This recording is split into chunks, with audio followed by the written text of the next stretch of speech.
الكثير من أخواننا العرب استغل هذه الفرصة، استغل فرصة الحرب في اليمن، وأصبح رايح جاي في التاريخ اليمني ويؤرخ على كيفه كان تاريخ أبوه.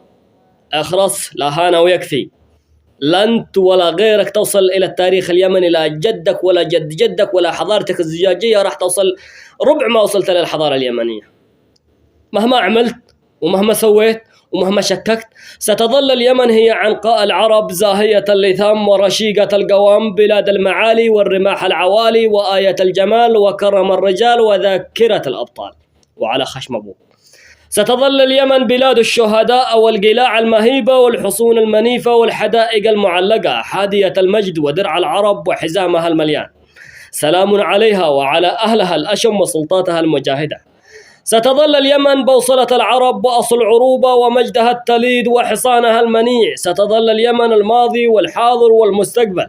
ستظل اليمن معراج العزة وصرح الكرامة، وهي للعرب كالقلب في الجسد، والعرب بدونها أمة بلا هوية، وكتاب بلا تاريخ، وفرع بلا أصل، ومن لا ينتمي إليها في العروبة بريئة منا كبراءة الذئب من دم يوسف. أوعيتم يا بني يعرب؟ هذا يكفي ولا ندخل في الغزير يعني؟